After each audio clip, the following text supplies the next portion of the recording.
Okay, Art 2 students, I've had a lot of people questioning the drawing that we're doing on value, so I'm just going to do a really fast demo. First, you can draw some of your sketches of forms on another piece of paper, but your final drawing on the big paper, so this is like twice the size, I included it for everyone, it's like twice the size of computer paper. I didn't bring big paper home with me, so I'm using the back of someone's project, but it's like really old. But the very first thing you're going to be doing is, I had put it in the instructions and in the video, you draw yourself a very light horizon line. You don't need a ruler or anything. I am going to make it a little bit darker so that you guys can see it. Then you draw yourself some forms. This isn't very accurate because I am trying to draw it and also video it at the same time. This is not going to be perfect. No worries. Okay, so you're drawing one form. Hopefully you guys know what that is. That's a cone. I know it's hard to see when my hand is in front of it. Then you can draw yourself a few more forms. So a sphere, and maybe I'm going to draw like a cylinder that's kind of behind it. The object was to try to get some of the forms to be overlapping. So they're somewhat overlapping. If you're really ambitious, you can draw a fourth one. You could try to put like a cube over here somewhere. Maybe it's smaller and overlapping.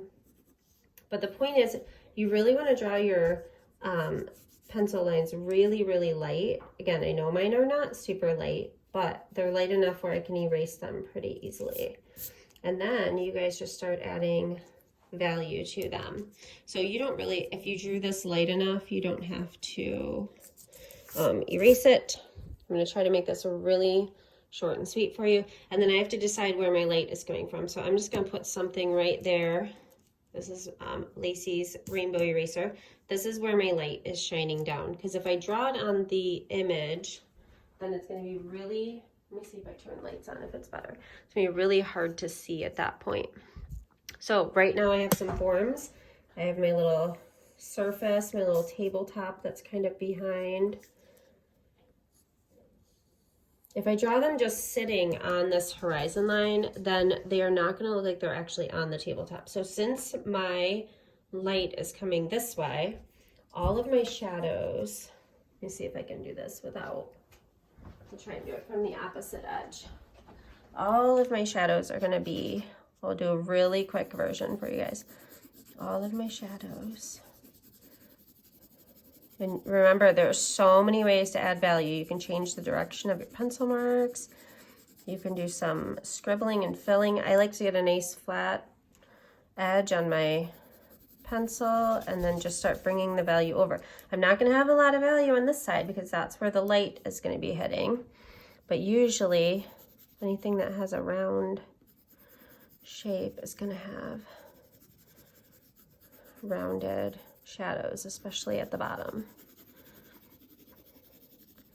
So then your forms should start to look something like this. Now, I would spend a little bit more time on this if I was taking it seriously and filling in the value. But let's just put the darkest part away from my little light source here, my little rainbow. Okay, don't worry about shadows that are on the tabletop yet.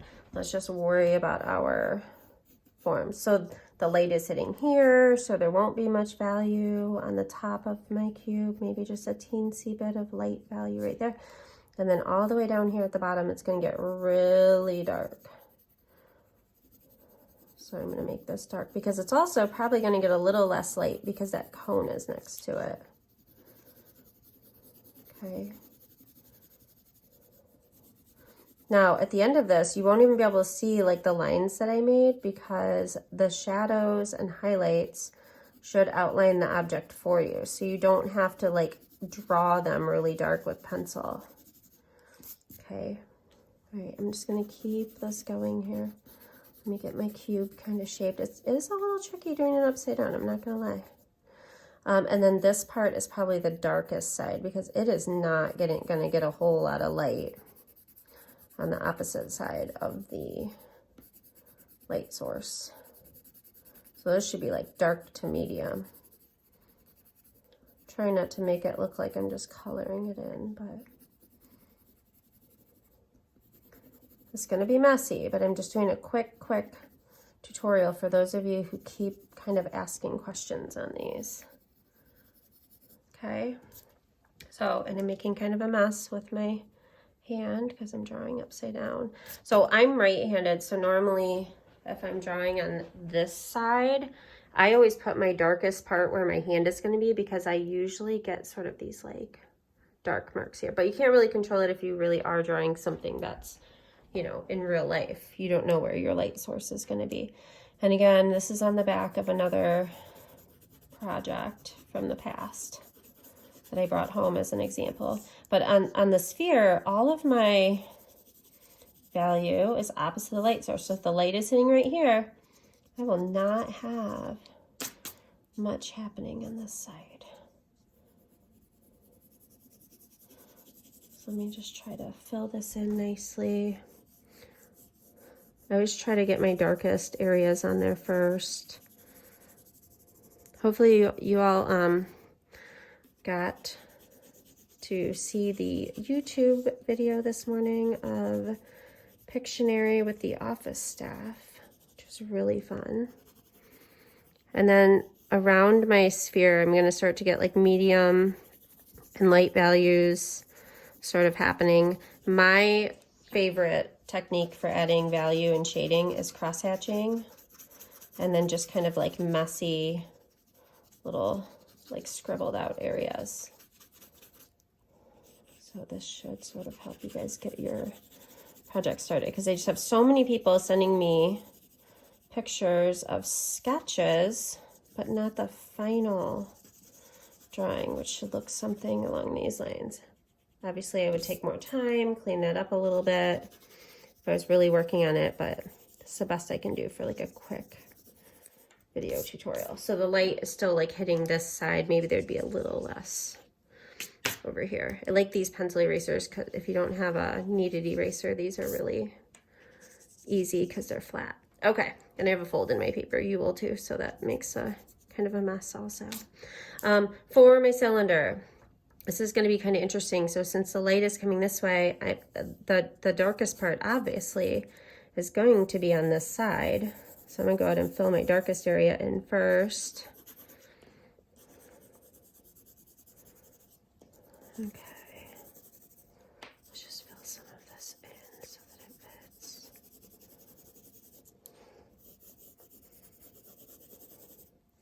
And one part that people often neglect, like if you were layering these,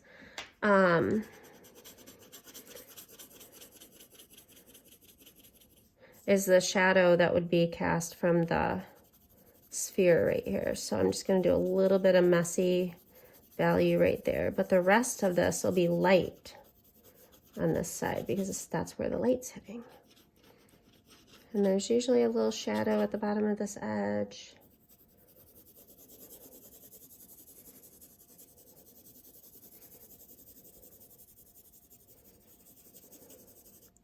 Just doing really rough cross-hatching for you guys, okay?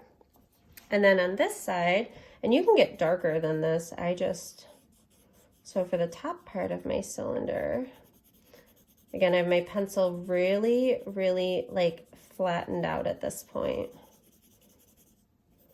And again, I'm using the back of another paper, so I hope you guys can see it pretty well. I need to darken this up a bit. Just trying to think about if these things were sitting like on my counter, what, you know, would that look like?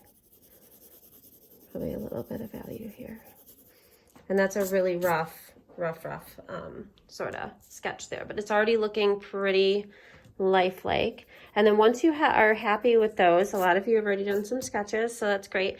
Then you just need to figure out something that you want to do for the tabletop. It could just be some light like cross hatching on it. I'm just going to do this real quick just to fill because you need to make sure there's a difference between the wall that's in the background and like the surface that they're sitting on. Plus we need something to put the shadows, which I already started kind of putting in there, but that was an oops. It's gonna make it a happy accident. So if you guys can remember right, just think for a second, which way would my shadows be going? Think about that for a second. If my light is up here, my highlights are here, my shades are here, highlight and shade, which I think this would have a little bit of shadow on it from the cone. Which way would my shadows be going? Do you guys know? Can you maybe answer that to yourself? Let me see if I can fill this in better from the other side. Well, if you answered that the shadows would also be like this way, then you are correct. Let me see if I can get this just kind of filled in. You don't really have to do anything with the top if you fill in the bottom, but some people like to give that a little bit of fill. And I have a mess going on right now because I have eraser shavings. I would normally like clean that up a little bit better. But again, it's just a quick demo so you guys can sort of see what I'm looking for on this project. Now I gotta think about my shadows, just like I was doing right here. Just do this real quick. So for the cube, it would probably have some shadowed area coming out this way, and I'm just going to use the same pencil marks as I used for the tabletop. They don't have to be a literal shadow that's the exact shape of the object. Okay guys, just make sure it's just like some kind of a shadow on the tabletop.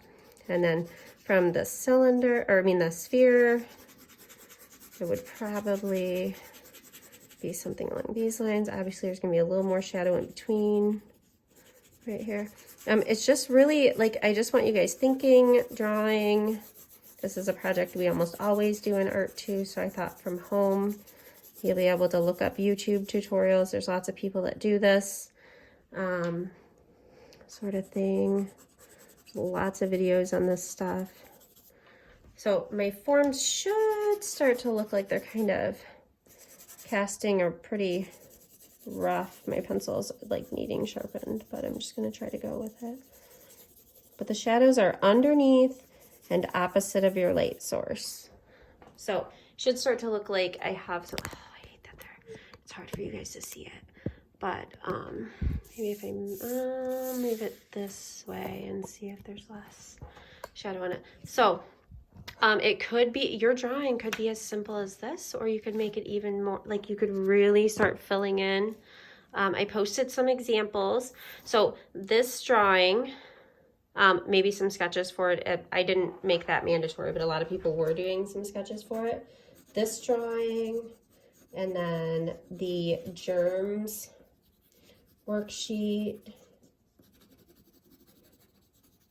And then, and I have a picture, or I actually have one of those with me right here.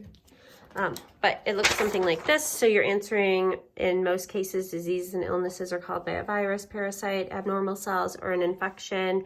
Name as many diseases or sicknesses as you can, maybe like off the top of your head. That's the first part. And then choose one illness from above, look it up, look up the organism that causes the illness, and then draw it and add color. So I did see a lot of these in black and white that you guys were sending me. Be nice if you added color. And then in the other side, if you look up different bacteria cells, visually, what do they all have in common? How are they different?